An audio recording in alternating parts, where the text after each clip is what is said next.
I thought this was an interesting quote from a gentleman named Alistair Cox, who's a CEO in the UK. He runs a recruiting firm, and he was told when LinkedIn came out and LinkedIn started using their tool as more of a recruitment piece to connect people. People were telling him, no, you're gonna be out of business in no time. They're taking over. Your business is going to become obsolete because the technology is surpassing that. But what he did was interesting. He started working with LinkedIn instead, and he had this quote. He said, people would say to me 4 or 5 years ago, your day's up because LinkedIn has been invented and everyone will do the recruitment online. But you roll forward to today, and he's got a partnership with them to access the network data and help his candidates find more jobs. So that quote that he's saying there is, some things may look kind of scary, but if you work with them and use them, then it's going to work to it could possibly work to your own advantage, more than likely. So this leads me to a quick case study for the California Franchise Tax Board. We have done a lot of work with them over the past few years. They are basically, obviously, collecting tax from the citizens, and they have a pretty straightforward mission.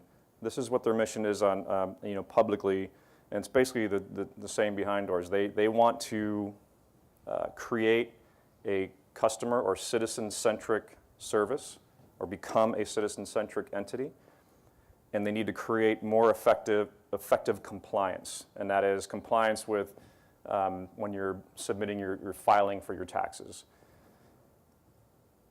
So this is a little bit complicated, but basically they view their work as they have two kinds of taxpayers. There is the blue path taxpayer. The blue path taxpayer are the folks who they pay every time, they file accurately, they pay in full. They are, the golden child, right? They're doing everything right, and it makes it easy for them to process through. Then we have the red path taxpayers. These are folks that may not file at all. They don't file accurately. They don't do it in a timely manner. And it creates a lot of interaction from FTB, the tax board, to get involved, try and track it down, send out collection notices, et cetera. It's a tough task. It drains on resources, and it's obviously affecting their revenue. So their strategy is very simple, and that is to just move those red path taxpayers to the blue path, but it's really difficult to achieve. The blue path, again, is a win-win for everybody. They can get everybody in that direction. That's great, but it's a challenge. So one thing they realized that, the key to getting those folks into more of a blue path is really the experience that they're receiving, how they're accessing their information, their account information, their taxpayer information. How are they filing? Is it easy for them? Do they have all the information that they need without engaging a rep or someone on the phone? Can they make that easier? And they realize, like I said a little bit earlier, that citizen or customer experience is inextricably linked to them collecting that revenue and moving those folks to the blue path. Of course, they do have some challenges, as all organizations do. In particular, this is a little bit high level, but we're getting a lot of high contact center volumes. So they would typically send out a proactive notice to a red path taxpayer saying you're late or you missed something here, and they would immediately just start calling in. And they would get flooded with all these calls that they couldn't handle. So they had to ratchet back the number of proactive notices that were going out because they just did not have the capacity to handle it. Legacy systems, data, and the departments and processes that they're working with. Having an account management system, not communicating with their contact center, not having all of that taxpayer data in one place or taxpayer folder, made it challenging for them to serve their citizens in the right way, to give them the information they needed in an easy way. And then limited self-service, just allowing that person to be able to get on there, find their info, and self-serve without having to jump through a bunch of hoops or pick up the phone and call and get stuck. We've all seen these, right? This is the proverbial silo, and that tends to be what happens in a lot of organizations. You have systems happening in one silo, you have your processes happening in another, you have your data in another, and then you think about all your departments that are working kind of independently, and we're not talking to each other. We don't have the systems to be able to talk to one another.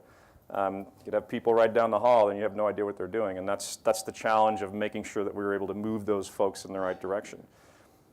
FTB has, state-of-the-art technology built 20 years ago that have just kind of constrained their ability to make those big improvements that they want to make. So it was going to require, a technology solution, and it was going to require a really thought-out strategy in order to try and resolve this issue and achieve those two very clear objectives that they had. Not going to go into detail on this. This is a actually simplified version of another diagram that I saw that blew my mind. But this basically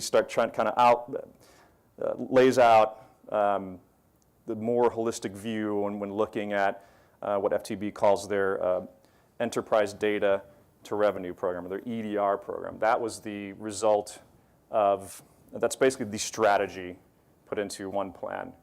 EDR looks at how can we get all this data together on our taxpayers, create that single taxpayer view, and have all these systems communicate together so that we can start to move those people in the right path. The blue path taxpayers, obviously, they're doing it right. How can we get the data that shows that they're doing it right and work that back into the enterprise so we can use that to improve other systems? And then the red path taxpayers, how can we better service them? What are they doing that's wrong? What can we do to educate them, give them more information to self-serve, make improvements that will help them start to move into that blue path. So this approach, I think, really hits the nail on what Gartner was talking a lot about, and others are talking a lot about, is that instead of making Band-Aid fixes to your systems, or we're just going to redesign the website and it's going to solve everything, or we're just going to change something in the call center and it's going to solve everything, step back, look at that holistic view of everything that's working together, define that strategy, and then go attack it, which is what FTB did, or is doing, I should say. So what they really looked at was, they understood at the heart of this process was that data.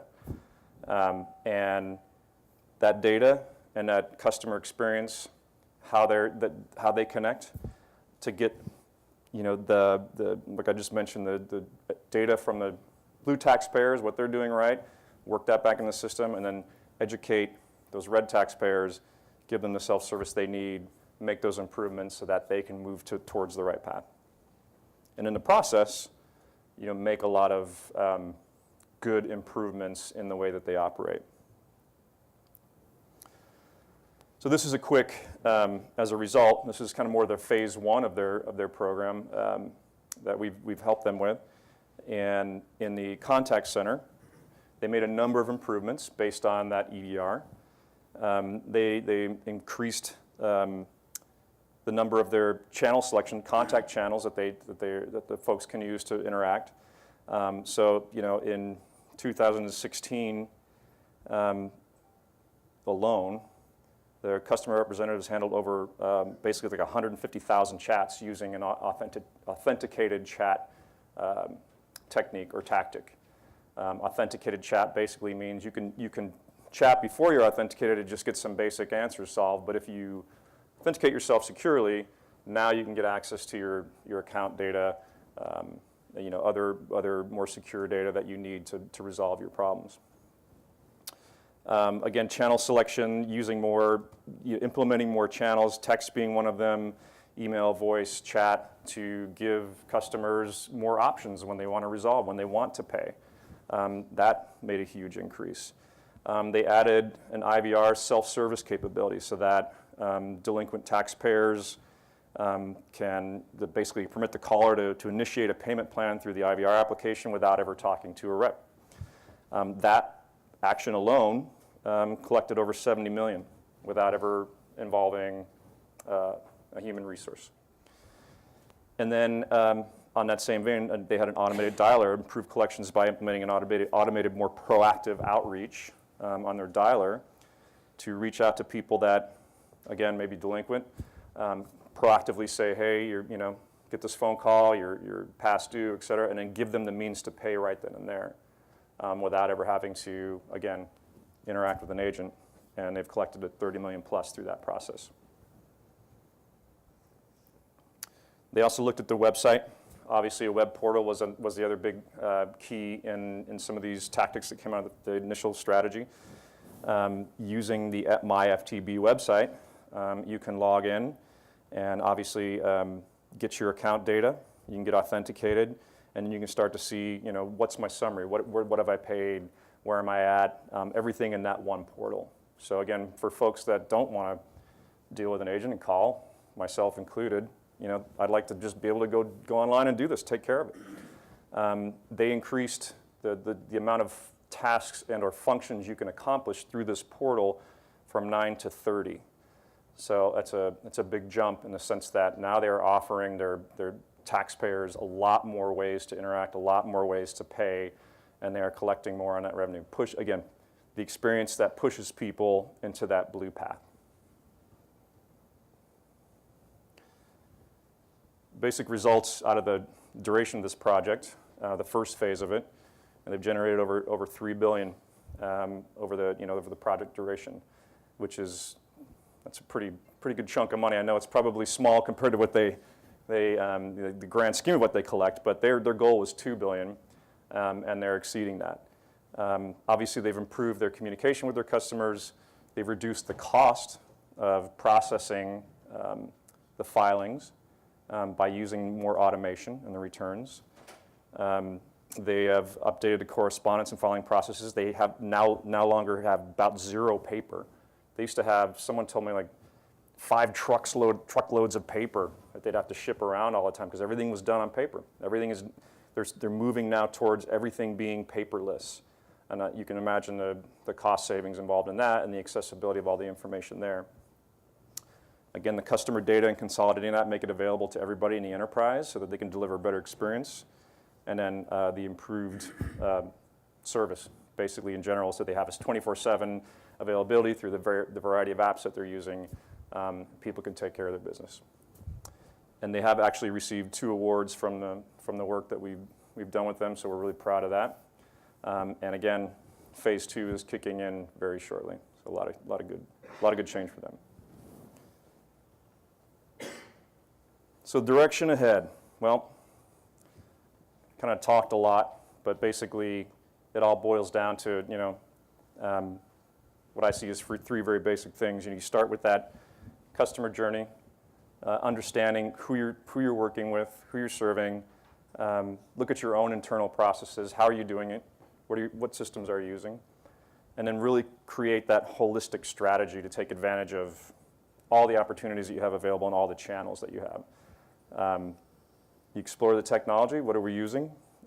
Make sure you have a platform that allows you to reuse data, work enterprise data into your system, both front and back end. You can be technology agnostic about it. It's just a matter of finding the right pieces that are going to work together and make sure you have your strategy in place. And then that's all going to boil down to earning back that citizen trust, reducing your costs, improving their satisfaction, improving your efficiencies, and in some cases, like the case with FTB, increasing the revenue that they're collecting and achieving the main goals that they set out to achieve. And that's the orange slide, which means that's all I have. I'd be happy to take any questions that I could possibly answer. I may not be able to have all the answers, but I can certainly try if anybody has any. And I also have Ron Hamilton here I work with, who's an expert in security. We're downstairs, like I said, at a booth down there with PTP, and he is a master, knows it all, trust me. Security is always a big issue, so just come by and say hi, and make sure you get if you have any questions around that side of it. We do work with a lot of companies that have maybe issues with their security processes involved in their customer experience systems. So, sir. Yeah. Often in the public sector, even if we recognize we have customers, we sort of think of it sort of a one-size-fits-all. So in your work that you've done, looking from your citizen-centric and your marketing concepts and maybe even the FTP experience, have you learned anything in terms of, I'll say, market segmentation? Even like in your red group. That's not, demographics, economics, just a division, our 4 generations in the workplace, right? They all have different, their customer experience is going to be different. Yep. Right? The millennial from me, the baby boomer. So is there just some things you've sort of learned in this process around in developing that customer journey, that it's just not a monolithic thing, but how do you go about sort of looking at from maybe multiple journeys? Yeah, no, I mean, you're absolutely right. I can't tell you like specifics of maybe what FTB learned, but for sure, a lot of what FTB learned is that they're not just dealing with taxpayers. They're dealing with partners. They're dealing with the people that are actually processing the claims. They're dealing with a number of different people. And then you break it down into demographic. Like you said, millennials certainly want to communicate in a different way than maybe someone who's a baby boomer or someone who's older generation that's they don't want to use technology. They want to use the phone.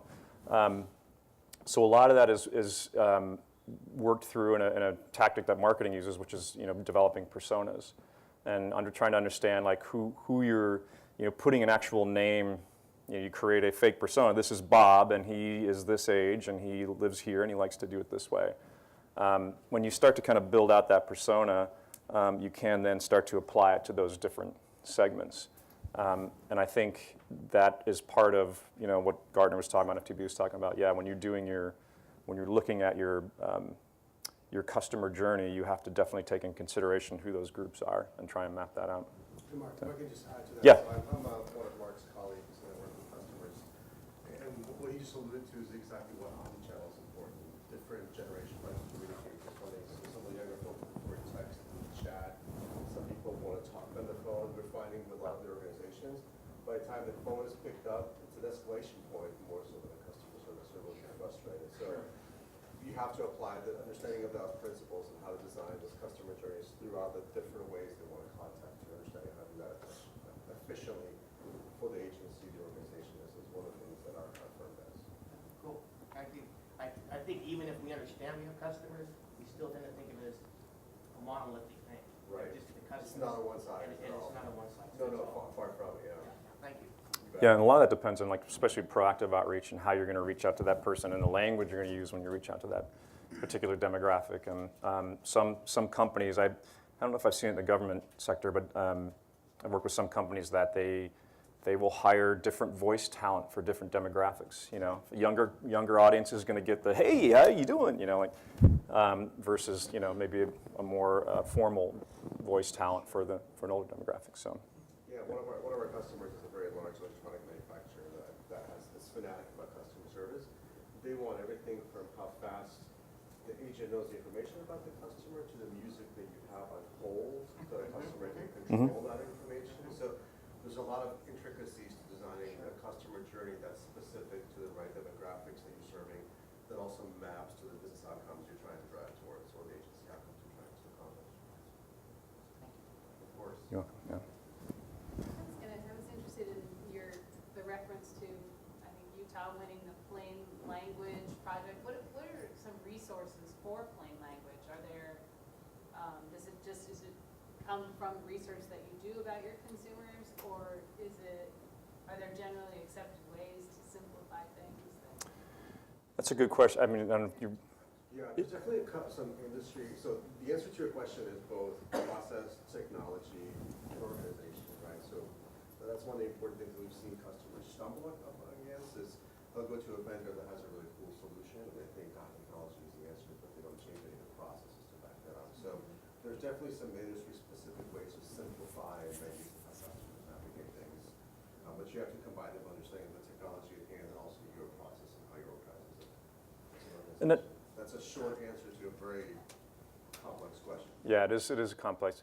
What a lot of organizations will do, because they want to cater to their own audience and demographic, and the state of Utah did this in particular, was a lot of usability testing.